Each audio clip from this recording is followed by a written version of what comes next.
What's up, everybody? Welcome back to the local meta report here in St. Louis, Missouri. I, of course, am Brad, aka the mayor of Lorcana and co-host of the Rules of Villainy podcast. I might have lied to you last week. I really thought that was going to be the last week that I was going to be doing this report for you guys, given the holidays coming up, my increasingly limited amount of time to put this together for you. But we had a full week of Disney Lorcana. I have some extra time this weekend to record that for you, and selfishly might be a little bit motivated because, spoiler alert, the final day of the week, one of those decks belonged to me, and I'm finally get to talk about one of my decks with a 3-0 tag to it on this video. And yeah, so if you're unfamiliar with this video series, this is a video series where each and every week I talk about the winning decks here in the St. Louis community, celebrate the community. And so we're going to get into those decks and then wrap up the video with mine, and then call it a year before we get into the set championships in January. All right, let's get into the first deck of the week by way of Justin at the Collector Store on the Tuesday Night League, going 3-0 with Emerald Sapphire. If you've been paying any attention to the meta at all for the past couple sets, you've seen this deck on the rise, and it finally has a pretty good arsenal of tools to be in total control of the game on a perfect curve here. The goal of the deck is to drop that Clarabelle on 1, ramp on 2 with Tipo and Sail, and then you have an option on 3 with the Perfect Gentleman Donald Duck that allows both you and your opponent to draw at the beginning of your turn. But you're probably looking for Cinderella, who allows you to do an extra ramp on that next turn. The 2-4-6 ramp, though there is no 6 ramp here. But you're just trying to get to that Clarabelle as fast as possible to keep a healthy hand, depending on how many cards your opponent has at the end of your turn. From there, we're looking for the Malicious, Mean, and Scary combo with Prince Philip. You can drop that 3-cost Prince Philip at any time because he has Ward and he's pretty much safe and can sing that 3-cost song before shifting into the 9-cost Vanquisher of Foes that will banish the entire board because they are all damaged. And then from that point on, you're looking for your John Silvers, your Basils, because every time John Silver comes out in quests, he tags one of the opposing characters, they become reckless, can't quest anymore, and have to run into something, hopefully that 5/5 body, because that probably will take it out. And then the Basil, of course, whenever he plays, you can return a card to the opponent's hand, and whenever he quests, the opponent discards a card at random as well. So all kinds of tools here. Of course, only a 1 of the Hades. He doesn't value most purple decks play, or not purple, Sapphire decks play 4 Hades, but he's only running 1 here because he's finding success with all the other tools here with the removal from Mother Knows Best. Your Welcome helps not only remove something from the opponent's board, but gives them 2 cards for you to also probably draw more from your Clarabelle as well. But then you can scry through the deck with Develop Your Brain and Vision of the Future to find the cards that you need and just be in total control. I have no doubt that Justin played this perfectly. It seems like a very, very good deck, and I'm afraid of it. I really am. But congratulations to Justin here with the Emerald Sapphire 3-0. All right, moving on to the Thursday Night League at Bodach's games. We have Grapes Andy going 3-0 with Amethyst Steel. I don't know if he's aware of it or not, if it was intentional, but he does have 25 unique cards in here, allowing him to have completed the Hoffen Challenge. So congratulations to Andy there. Again, I don't know if this was an actual conscious decision or not, because he is running a lot of different cards here, maybe testing them out here and there. The one I wanted to point out that I found interesting, that I hadn't seen played up until this point, was the But I'm Much Faster. It's a 1-cost song from Aladdin that allows you to choose a character and give it alert and challenger +2 for the turn. So that means it can challenge evasive characters and get a little bit of strength boost from it as well. And it does open the door for some favorable trades, like the Palace Guard, who's been sitting out there for a while, just untargeted. It's not really that much of a threat to anything.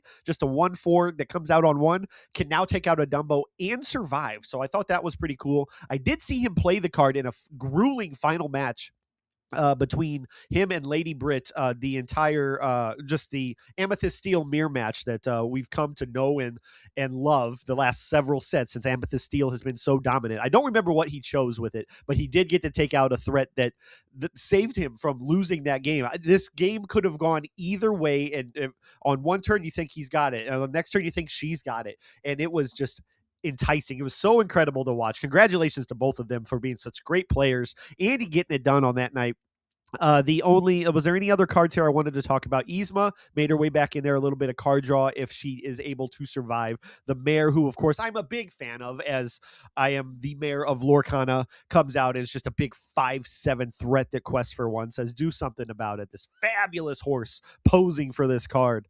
But yeah, that's pretty good. The only bounce that he has in here is the one drop Olaf, which allows you to return a card from your hand when he leaves play. That is a good sneaky tool that he could use to bring a dock back and get some card draw. Get some more value out of a dock that you've already played. You could boost this cat, the Cheshire Cat, a couple times, bring that cat back and the cards underneath it if possible. And then, of course, the deck has the instant lore from the Giant Cobra and the White Rose that just ultimately wins games for this deck all the time. So congratulations to Andy once more getting it done with Amethyst Steel. All right, moving on to Manticore Game Shop. Also on Thursday night, Mr. Ruby Amethyst himself, Steven, got it done with the same deck. 3-0 on the night. Ruby Amethyst, he's continuing to prove everybody wrong that Ruby Amethyst is a contender week after week. This deck, we've watched it over this video series even evolve from his beginning of the set deck where he was running the Sheer Khans and different things for just creativity and trying to make the new Sheer Khan is just a wicked card. I like that a lot. He has removed it from here. This is still a deck he calls Animal Kingdom because he's got the new 2-drop Diablo, who is a bird. He's got the 3-drop Cheshire Cat that can move damage. He's got the elephant, of course, Dumbo, the Headless Horseman. We'll count the horse. We got Goofy as a dog. We got the shark. We got the dragons. We got even a lion. We'll take Scar on Be King Undisputed. You're at the St. Louis Zoo and you're playing against Steven here, but it's a consistent deck. Lumiere has been incredible in boosting everything up and making, trades more punishing.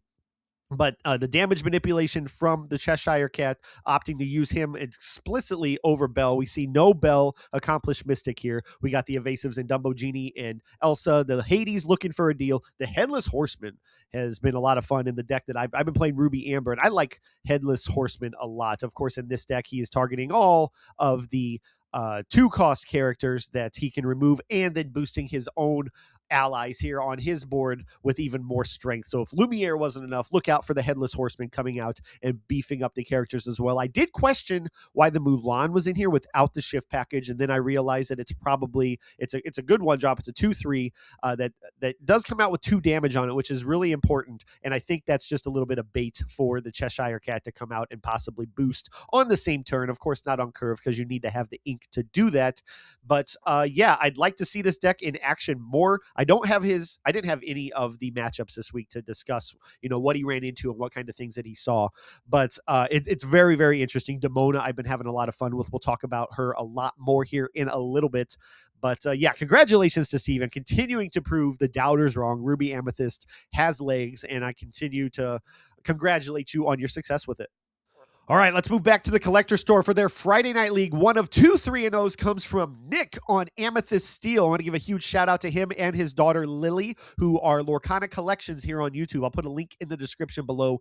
Definitely go check that out. They're uploading shorts all the time, a lot of fun games and just good, fun, wholesome content. If you dig deep enough, you might actually see me in there as well. I was so honored to be a part of that. So thank you guys for having me on there, and hope everybody here goes and checks that out as well. Let's get into the deck a little bit. This is the more traditional Amethyst Steel that I was talking about when we were talking about Andy's just a bit ago. This is condensed back down to about 20 cards, 20 unique cards, and in the form of the Amethyst Steel that we all know and are aware of for the last several sets. Very dominant deck here. His one-ofs include the Cheshire Cat, which is a very good card, the Madam Mim Adversary, who I think has always been just a 1 or 2 of in these decks, and then a 1 of he hurled his Thunderbolt, just a hard 4 damage to take care of an opposing genie, because most of the time you're going to be running into the mirror match with this, especially in St. Louis. Amethyst Steel has just been so good. A lot more people are kind of branching out and experimenting with more things, but Amethyst Steel very much has its place here because it is so consistently good. But looking through the rest of the deck, we know the play lines. Timothy Q. Mouse has made his way into a 4 of in this deck. And he's a card that when another evasive character is on board, he quests for 2. I should say another. He's not evasive himself, but when evasive is on board, he quests for 2. And it's a good synergy with his buddy Dumbo, of course. And then the evasives in the deck are Tinkerbell, which she can come out on 3 if you're playing on curve here. Timothy Mouse on 2 if you don't find your Calhoun. or black hair, and Timothy Mouse is good into Tinkerbell, and that allows him to quest for 2. And the subsequent turn, Tinkerbell quests for 2, and the pressure is just on all the time because then you're going into Genie for card draw, Dumbo for extended card draw, Iago if you need a threat, and then you just continue on to your 5 drops with Elsa and Hades, and of course Demona, who I will, I promise, talk about again in just a few minutes in my deck because I'm having some fun with some very, very fun cards. But before we get there, congratulations to Nick once again. And he's playing right now in a big tournament at Collector Store for a enchanted, accomplished Mystic Bell. So best of luck to him. By the time this comes out, we'll know who the winner is. And I'll probably sound silly, but yeah, let's move on to my deck. And I'm really, really excited to talk about it. All right, the final 3-0 of the week from the Collector Store's Friday Night League belongs to me. Your boy did it with Blurple, and I couldn't be happier. I had so much fun playing on Friday night and getting that 3-0. And then when I built this deck, I had an idea that I wanted to build around this 3-cost inkable item, the Grimorum Arcanorum, and that is a book from the Gargoyles franchise introduced here in the Whispers in the Well set that says whenever you, during your turn, whenever your opposing character becomes exerted, gain 1 lore. You're also, when your characters named Demona come into play, they gain Rush, allowing them to challenge on the turn that they are played. So my idea was I'm going to get 4 of this Demona in my deck, and in the late game, I'm going to try to establish that book whenever I can and do some Demona shenanigans. And what Demona does, how she synergizes with that, of course, and as she should, as she's holding the book in her hand, in the art of the 6-cost Scourge of the Wyvern Clan, whenever you play this character, exert all opposing characters. And as I've said in several of these videos, and including several times in this one specifically, St. Louis is plagued with Amethyst Steel decks that just flood the board with characters. And one of the games that I won on Friday night was against Veronica, who I was praying in the late game as I'm holding an Arcanorum and Demona in my hand. Just play 2 characters here, please. Just play 2 characters and I win the game. I'm at enough lore that I needed. I think I had still questers on board or whatever, but if you play 2 characters, I'm going to win this game. And she did. And I got to do the thing, and it was really, really cool. What you got to be careful about, though, with Demona, and that I noticed throughout the because I've only started playing it this week. You have to be strategic when you play her too, because if your opponent has no cards, you don't really want to give them cards either. But I did find an instance where I was playing again Veronica on Amethyst Steel, where she's running Goliath in that one, which I'm not used to seeing. But when she played Goliath and exerted him, I'm like, well, now I can play Demona and Goliath doesn't ready. And I love the synergy between Demona and Goliath not allowing each other to do their thing, right? Goliath allows you to draw cards or discard cards and so on and so forth, while Demona stops him from readying after being played. So they just have this good, contrast to one another. And that's, the whole theme of the Gargoyle show that I've learned through the channel here and talking to Chip. So shout out to Gargoyle Glimmer on Twitter.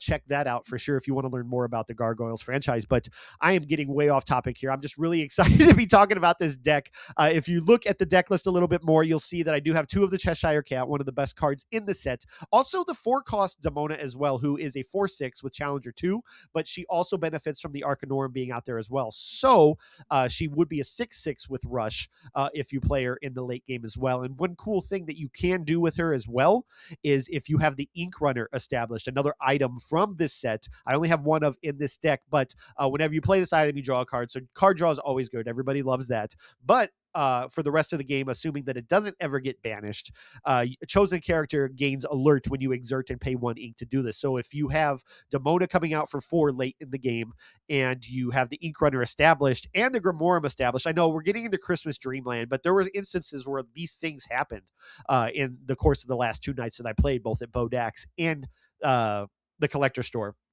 A 6/6 with Rush, just absolutely insane, and just decimates anything on the Amethyst Steel board most of the time. But yeah, it's been a lot of fun. I have a 1 of Spooky Sight in here as well. I bricked with it on Thursday night against Villain Andy. He was my only loss of the night. I needed to top deck an inkable card to play Spooky Sight to eliminate his entire board. He was on the Zan Syed Monstro combo deck, and I whiffed, and I bricked with another uninkable. My hand was bricked. I couldn't do anything. I lost that game.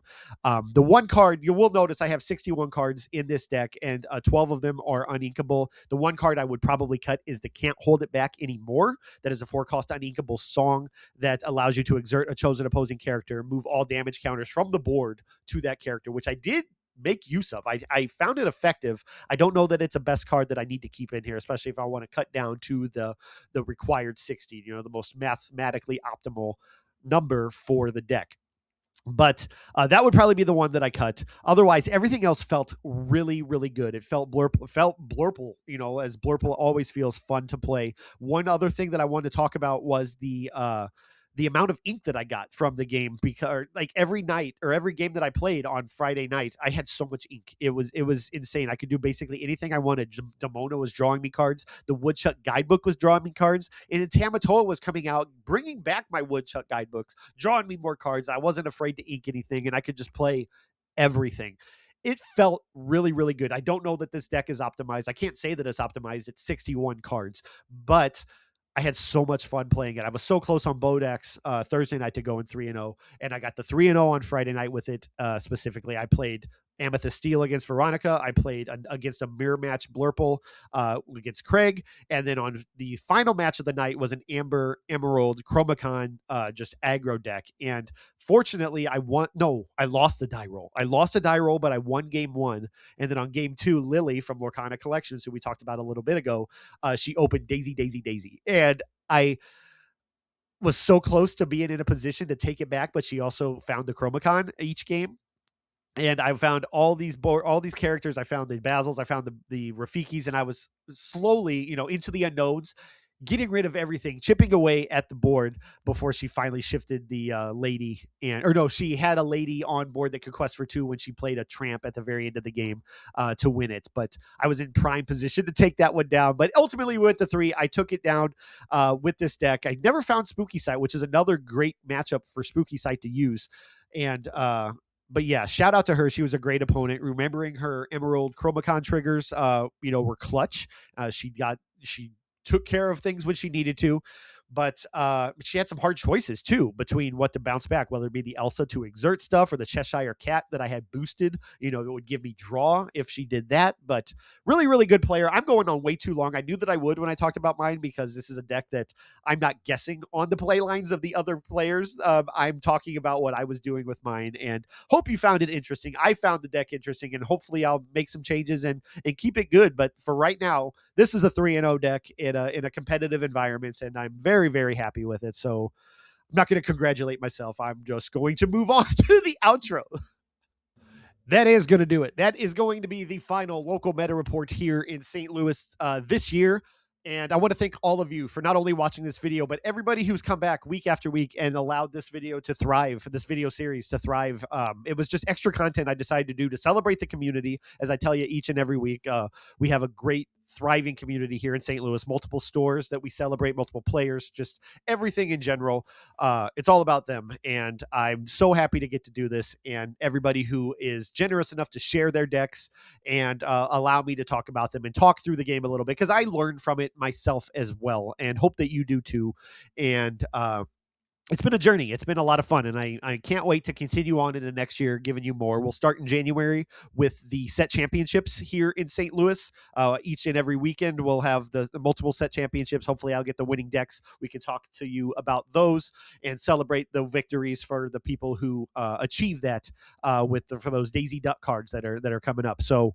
Again, thank you so much to everybody who tuned in. Thank you to everybody who shared their decks. If you like this kind of content, please like, subscribe, hit the bell for notifications for any kind of Rules of Villainy content. We have the podcast proper. Of course, we have Deck Test Tuesdays, the local meta report, and we're currently doing an advent calendar for packies. Kirsten and Andy are doing that. Vince is on the hunt for an enchanted, opening packs every day. So if you like that kind of content, please like those as well, and let us know that you do. If you have any comments about the decks that you saw today or any of the videos, please comment below and start a conversation, or consider joining our Discord so we can continue that conversation even more and you can be a bigger part of the community. We do have some things coming up. We have the Set Championship Triple Case Tournament at Impact Gaming Center on January 3rd. We'll be broadcasting that both here and the Impact Gaming Center Twitch channel, so definitely check that out. It's going to be a lot of fun. We're going to have a lot of people there, a lot of good Disney Lorcana. The week before DLC Richmond, again, a lot of us are going to be at Richmond, so come say hi. Vince is going to be judging. Definitely say hi to him. You'll see him on the floor all weekend long. Then the 17th, Top Cut Games down in Arizona is hosting a CCQ that Andy and Kirsten are going to be co-hosting remotely, that we will be broadcasting all over the place. The link to check that out, we'll have a link in the description below for that, as well as we did last weekend, the weeks to come. So please, let's make that as big as possible and support Andy and Kirsten in the best way, because they're so happy, and I'm so happy for them to get to do that. So I'm going on way too long here. I'm just a big ball of thankfulness here as I reflect on the year that we've had here at Rules of Villainy. So thank you one more time for tuning in for all of this stuff. We do this for you and for the love of the game. And again, I'm ranting. So I think that's where I'm going to end it. Happy holidays to all of you. Whatever you celebrate, I hope it is the best and most festive time for you here and everywhere. And yeah, so happy questing.